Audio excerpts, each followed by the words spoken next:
Introducing his opponent, fighting out of the red corner, a freestyle fighter holding a professional record, 9 wins, 3 losses. He stands 5 feet 10 inches tall, weighing in at 169 and 1/2 pounds. Fighting out of San Pedro, California, Gifted Gabe Green. I actually do not have an intro for you, man. My bad. I'm peaking. I peaked at the Gabe Green interview. But what's going on, sir? It's the real Slim Brady, DFS by the numbers, man. How you doing today? What's up, man? I'm doing pretty good. Just starting to cook some dinner, but I'm ready for the interview, man. For sure, man. So I just wanted to pick your brain, and I wanted to get into the nitty gritty, like what you literally don't get involved with on your channel, but just like the intricacies, like what makes a Dallas Tom Brady tick. Like how do you get through the day in terms of money making, in terms of degeneracy? What goes through your fucking brain, dude? Pretty much MMA, pretty much 100% of the time. As far as money making, I have a couple different ways to get income. I do the YouTube. I get income from that, and then the Patreon as well, and then Pub Sports, income from there as well. So that's how I kind of make my money, and then also betting on fights is another source of income for me as well. Unreal, man. So you're securing like 17 bags like at the same time, basically. That's fucking surreal. Getting a lot of bags, yeah, that's the goal. Yeah, like how did you actually get this shit started though? I mean, like, can I ask about your college days? Were you like, an Animal House type of Tom Belushi, or were you just kind of like, like a quiet nerd, like the dude from Office Space with the red stapler? Yeah, so I played basketball in college for the first 3 years, and then I quit to focus more on MMA. So, but yeah, college, I'm not much of a school guy. I went to college for basketball, basically. So I got my degree. So that's cool, but I'm probably never going to use it, but that's all right. What was your degree, man? Like, I want to, I'm fucking nosy. Business administration. Oh, something that's useful. Hilarious. Yeah. So you don't think you're using that, though, in your day-to-day activities with daily fantasy or what have you? In a way, like the marketing aspect of things, there's some things, but like as far as going out and seeking a job, I'm not going to be using it in that aspect. Oh, wow. So do you see yourself doing YouTube hustling like as a full-time gig, or like what do you see yourself in like 5 fucking years? I'm sorry to sound like a boomer, but Yeah, YouTube as a full-time thing. I have the Patreon right now. Planning to have the website coming up soon in the works. So once that's released, hopefully just keep growing on YouTube, and hopefully people join the website, and full-time for sure.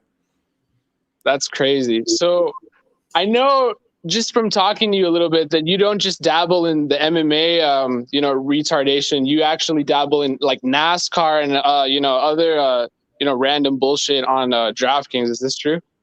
Yeah, I love NASCAR. I know people think it's boring and it sucks, but when you're able to make money off of it, I'm fine sitting there watching some cars go around the track. But can you explain to the layman, like, how does the fantasy aspect work? You just get a bunch of hillbillies, some Blumpians, the drivers, but then, like, how do you predict, like, if the car is gonna fucking, flip or, do a Paul Walker? Like, what do you expect? How do you see all that shit? Because MMA to me is just like 2 people, but there's like a whole ass like, pit crew and what have you. So what do you do, man? You can't really predict the crashes. That's kind of the fun part. So basically, you watch the practices, you watch the qualifying, you see who's fast, who's not. You take a look at the track history, and I have a database, a model with all the stats that go into that. So you look through that, you take a look at it, take everything into consideration, and then make your plays. If they crash, they crash. If they don't, they don't. But hopefully, if I'm high on somebody, they don't crash. But there are a lot of wrecks, and it sucks sometimes, but it's fun. Yeah, I bet, especially if you're making money. But so would you say that like that is like the epitome of like, what your degeneracy ends at, or do you do other shit like golf or bowling or something else, like, for fantasy? I'm just curious. Yeah, so the 4 sports I do is NFL, NASCAR, MMA, and PGA. So those are the only 4 I get into. I'm not really into the NBA or the MLB. So it's probably just those 4 sports. Yeah, from what I can tell from like Touch and like other rapscallions around this community, it's like literally impossible to make money off of basketball because they have like algorithms for days, you know? Yeah, so it's just like hard. I used to play basketball a long time ago. I was not good at it. Oh, really? Why? Yeah. Why is that? Because I know nothing about the NBA, believe it or not. So you played basketball knowing nothing about basketball? Yeah, I played basketball all my life, and I don't know. I kind of hate it now, to be honest. Like I played it too much. It was like an everyday thing, and now I can't pick up a basketball anymore. I feel that, but with soccer, you know, or football, as the Brits like to call it. But yeah, it's just I'm like oversaturated. I'm desensitized to it. It's fucking boring as fuck. Like, what kind of sport allows a draw? You know, it's just like a retarded, you know, like stupid, not patriotic sport. You know, I love baseball personally, but that shit's impossible too on DraftKings. So, you know, I feel like MMA and NASCAR is like niche enough for it to be like money making opportunities. Like I've hit optimal once and I know I can do it again, but you know, like these retards, like, you know, like you can't trust these fighters. You feel me? Yeah, I think MMA and NASCAR are probably like the two biggest sports where you can get an advantage. Yeah, and how do you get your advantage, or how do you get your edge, your lean, your whatever the fuck you want to call it? Because I get it, you can run it through like an Excel sheet, this or that, but at the end of the day, man, you gotta make big dick moves, or you gotta make power plays. So how do you differentiate yourself from all the small dick nerds that just use a fucking computer? As far as MMA? Yeah. Well, I mean, there's a lot of things I've learned, you know, since playing. I mean, I've gotten plenty of takedowns just by, you know, for example, like whenever Alex Caceres fought Chase Hooper, everybody was on Chase Hooper, including me. And Chase Hooper was like 50% owned. Caceres was like 12% owned. And, you know, I very well thought Chase Hooper is going to win that fight. But what I did is I put a little bit of Alex Caceres. I put 3% Alex Caceres, and that 3% was enough to get me a takedown. And then just last week, Jessica I was in the optimal lineup, and fucking won. And I lost, and Irene Aldana was as well, and both of those were very low owned. I had, I believe, I had 8% Aldana, and I had 10% Jessica I, and that was enough to get me a takedown right there. Incredible. And also I think I should specify, you know, the contest that I guess we both play. You know, I'm more of a, at this point, like, you know, when I was early in my college life, I loved making like 3,000 fucking lineups and, you know, seeing, you know, what shit sticked. But now I'm just such a lazy fuck that I just do like a single entry for $40 and what have you. What do, you know, personally, like your strategy when you enter contests on DFS? Yeah, so it all changes. Like when I very first started out, like 4 or 5 years ago, I would do the double ups and the double ups only, and I was killing that, but it just wasn't enough for me. I wanted more, and then I started going to the 20 max, the $3 20 max. But nowadays, I'm doing the $1 150 max. I'm doing the $3 20 max, and then I'm also doing single entries and double ups. Eventually, I want to max out the big contest, but that costs a couple $1,000s to do that. Yeah, you need the beast money, dude. Did you hear about that fucking guy? No, I did not. No, what happened? He won optimal like on the big contest. Like fucking, he made 30 grand. And I mean, I know you faggots can correct me like in the comment section, but he made, I feel like it was like 35 grand at first, and then he max entered the $15. You know what I mean? Like the big contest the next week. Mm-hmm. And then he made like 75 grand. So it's just like a literal monopoly. Yeah, so, that's my goal. That's my goal to max out that contest each and every week. But it literally costs like $3,000-$4,000. Yeah, exactly. Like he wouldn't have been able to max if it wasn't for like the one optimal he hit. But yeah, it's very interesting. And I always find it intriguing because you have like a certain style about you that's like very kind of like calm and analytical, and like you don't get big mad, you know, just like, I mean, the same cannot be said for other pub sports members. Would you concur? As in, like, I'm like just chill, or what? Yeah, you're just chill, bro. You're like chill as a cucumber. I've just noticed that. I picked up the vibe, if you will. Like, why is that? Like, why do you think boomers get really mad at randoms in the internet, and you can just stay cool and collected? Sometimes I mean I get kind of pissed off at people, but yeah, for the most part, I'm just chill because like there will be trolls out there, but you'll never see them in real life, and if you did, they wouldn't say anything to your face, so you just got to kind of ignore them. I try not Sure. to entertain the trolls unless like every once in a while I do, but they definitely don't get to me. That's awesome, man. I mean, and I guess they wouldn't say that shit to your face, knowing that you're like what, Tyson Fury sized, correct? Yeah, I'm 6'4", 235. That's fucking sick, bro. But so just being that gigantic, how does it like, like your coworkers being like half your size, I don't know. Well, some of them are but about. having double the ego? I'm sorry, my bad. I forgot to say that. Like twice the ego. I don't. I don't know, man. I don't know. Sure, I don't want to incriminate you, man. You know how like these wild, crazy backstages be. So I'm just gonna leave it at that. But yeah, dude. I mean, like you're very reserved, and you always give credit where credit's due. And I've noticed from your videos that you always you'll be like, it's my fucking B, dude. Like, I'm sorry for fucking up last week, yada yada. And a lot of these other greasy cappers don't seem to have the same what is it? The self-respect, self-worth, not slimeballisms like that you do. So that's why I commend you for that. No, I feel. I mean, there's some guys out there that they don't own up to their losses. There's some guys that are fake. There's some guys that are not truthful, and yeah, I don't really like those guys too much.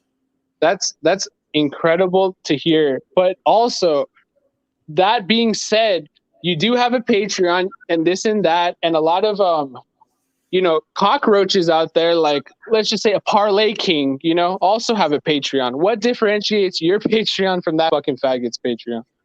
Well, I mean, everybody has a Patreon nowadays, right? I mean, I believe I was the first one because I did mine about a couple 2-3 years ago. But now, like every single MMA channel, if you have an MMA channel, you got to have a Patreon. So and everybody's gonna have a Patreon nowadays. What separates me is, I mean, I just would like to like pick your brain once more, because I just think that I don't like hearing people Zuckerberging you. You know what I mean? Because you were the first, and they're just like stealing your shit. And I know for a fact you got computer shit and business degrees to match, and these other people are like convicted felons. So what? I just want to hear in the horse's mouth. You're not a horse. What makes your Patreon more compelling than the other Patreons at the moment? Go. Well, I like to think I put in the time. I put in the work. I have lots of stuff to offer. I have the models with all the stats. I brought in my guy Uncle Weezy recently, and he does a stat model that has Little Wayne is your uncle. Who? Little Wayne is your uncle, bro? Nah, Uncle Weezy. Uncle Weezy. Okay. Say more. Okay. Anyway, I brought him on, so have that. I also purchased an optimizer to bring on there as well, so I can sell it for cheaper compared to other people out there.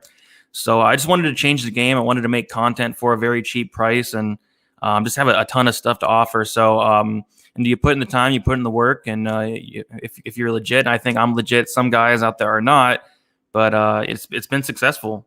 Been doing this for a couple of years, and people seem to like it. Have not got canceled yet. Have not had a video made about me yet. So doing good. I think it's literally impossible to cancel someone so transparent. I'll just leave it at that. But furthermore, speaking of transparency, have you heard from any of the scandals as of late that might make concern a coworker or four? And there's a bunch of scandals going on in the MMA community, but more specifically, the capper, greasy pub sports alumni community. Not that I'm aware of now. Okay, well, I won't bring it up unless other people do. But let's just say like some people are in some hot water because of some expose videos, and it's not too froggy fresh, if you will. I think I know what you're talking about. Is it the Guru thing?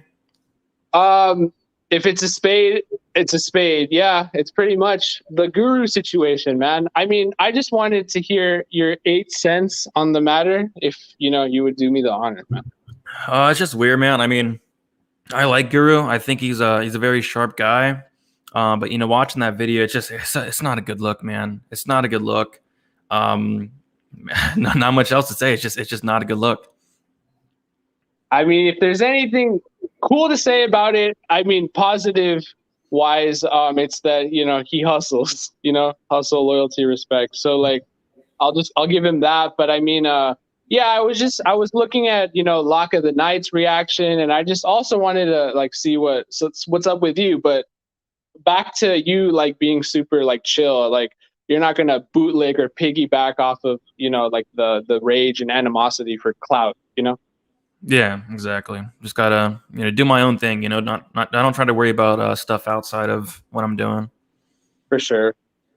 Yeah, but I see we got a card this week. It is kind of a spicy one in the sense that I think I can predict a lot of the finishes, but the lines are fucking terrible. So what, in your opinion, do you like or dislike more about fantasy versus straight betting? I think that it's cool to go against other people in the fantasy part. I mean, you're competing against other people, doing the same thing as you. But whereas betting, you're competing against the odds makers. You're trying to, beat the line movement, trying to win those bets. For me personally, I don't know. At first, I really did like the DFS aspect more, but nowadays I really do like the betting aspect a little bit more now. Yeah, me too. Yeah, I got into this shit because I wasn't legally allowed to fucking bet in California. I could just do DraftKings as a loophole, but now it's like, but betting is the shit, dude. You know what I mean? You don't have to worry about having 5 fucking fighters win, and still not be like optimal or in the money, Like that shit is cancer. Exactly. You just need to get one thing right, Yeah. I mean, obviously betting straight betting doesn't have like the little fallback cushion that fantasy does, in the sense that like if you missed one on a parlay versus on a lineup, you're fucked, versus like on a lineup, you can get some of your cheddar back. So, there's like there's tug and pull, pros and cons on both. But I think as you become older, I think straight betting is the move, and fantasy is fantasy, right? Yeah, I mean, I do both every week. Just kind of do a little bit mixture of both, and I don't know, it's like a good balance, I'd say. Yeah. Do you ever hedge with your fantasy? Like you make your picks, you make your straight bets, but then you're like, oh, maybe Thiago Moises can pull it off, and then you make like a really like dog shit lineup as a hedge. You ever do that? No, I don't like intentionally hedge, but if there's like a point where I will probably play some other side just in case if I need to, but I won't like go out of my way to say I bet this guy, so I'm gonna go heavier on this guy on DK. Nah. Okay, for sure. I mean, what is one of your greatest like punt plays? I know you talk about that a lot in your videos, and I find that fucking hilarious, for a multitude of reasons. But what do you like? What is like one of your biggest punt plays? For me, for instance, it was Fabricio Verdum against Alexander Gustafsson. Everyone fucking roasted me, and then look what happened, bitch. So yeah. What is one of your examples of that? Yeah, my favorite one was going to be remember when Jorge Masvidal fought Darren Till? Yeah, I do actually. Yeah, I think Masvidal was like 6,900 something like that. Yeah, he was stupid cheap. You actually used him as a punt?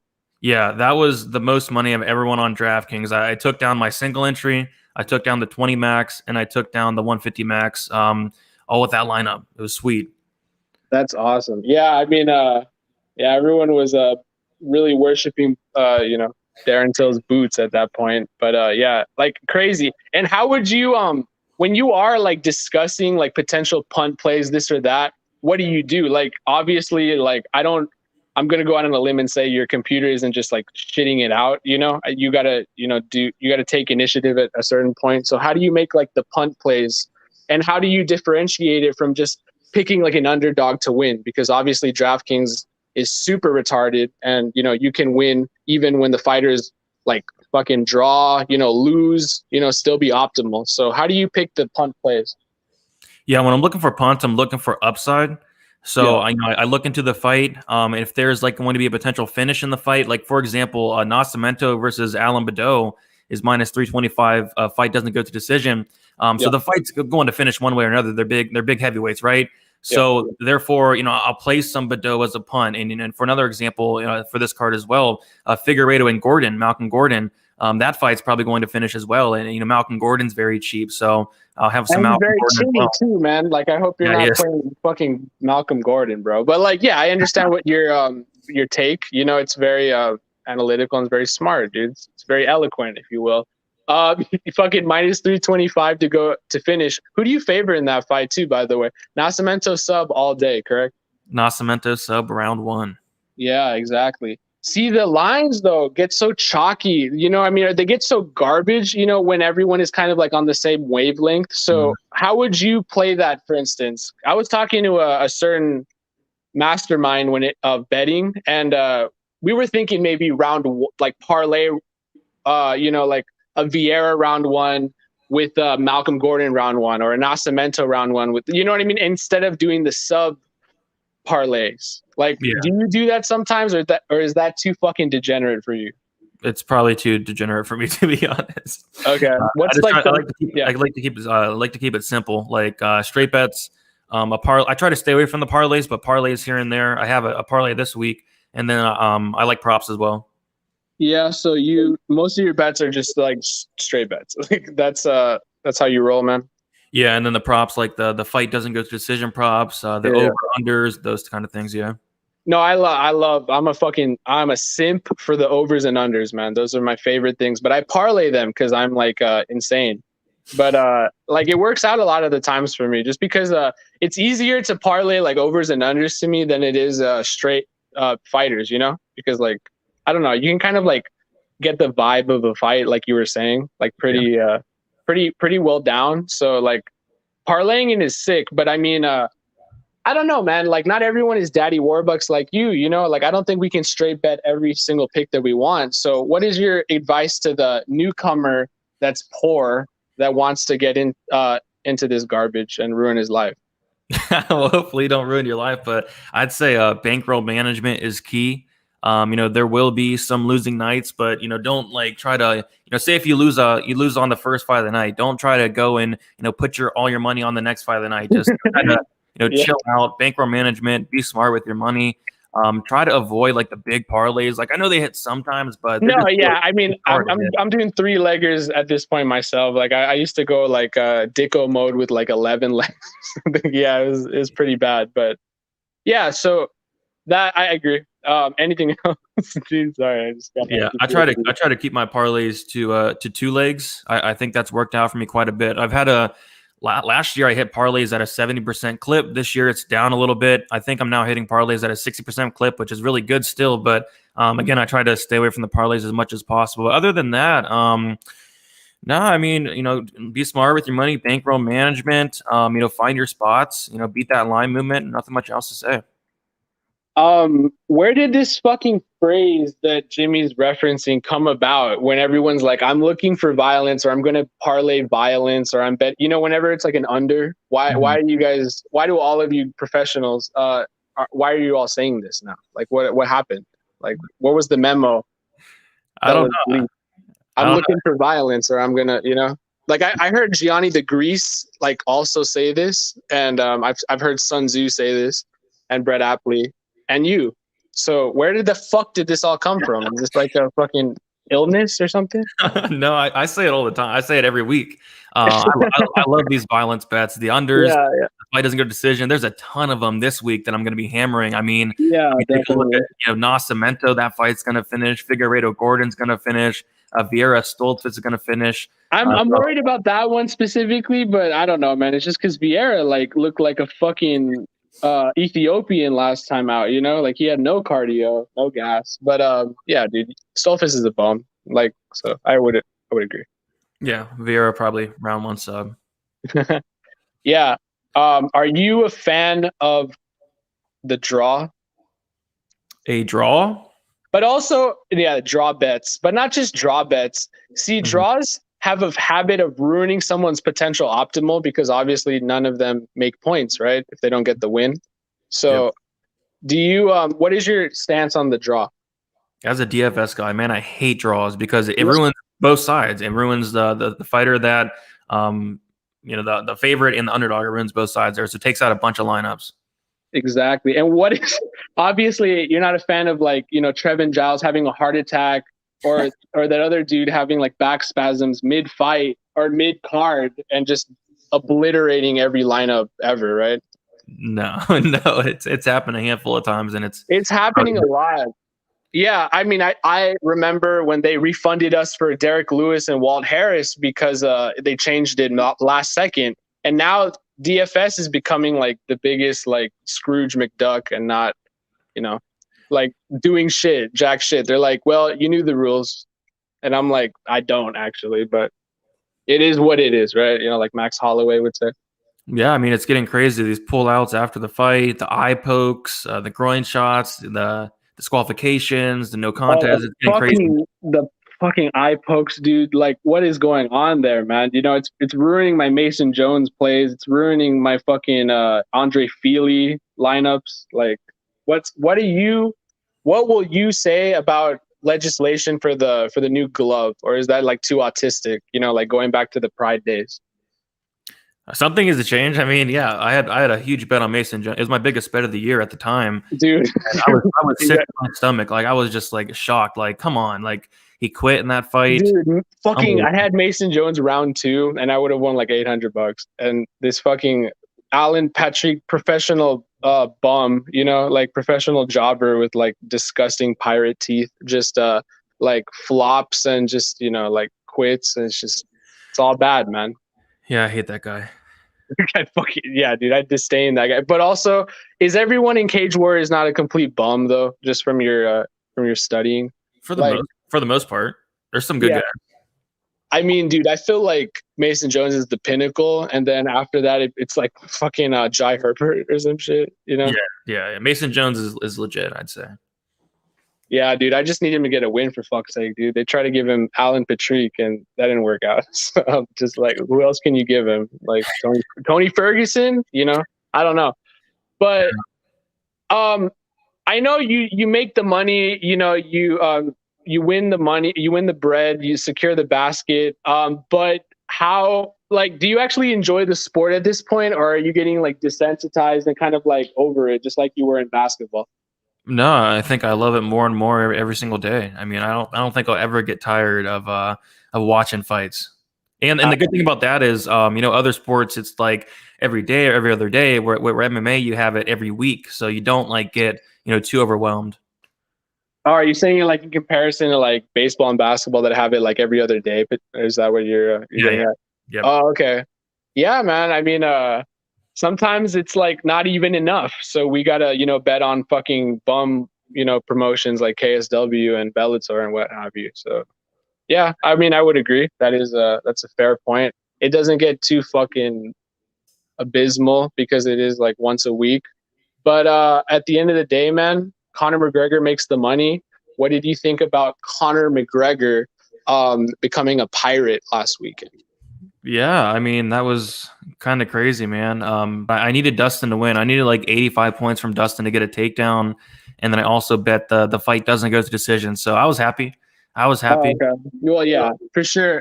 Wait, how many points did Dustin score? Like 100 fucking thousand? It's like 113, I think, around there. Not too shabby.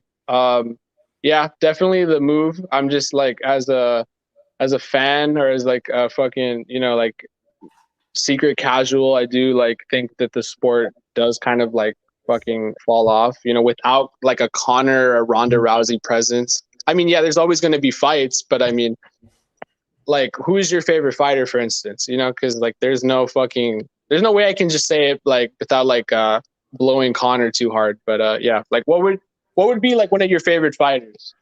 Yeah, not really into the whole favorite fighter thing, but I like John Jones. I know that's very unpopular, and I like Amanda Nunes. Sure. But probably those two, my top two.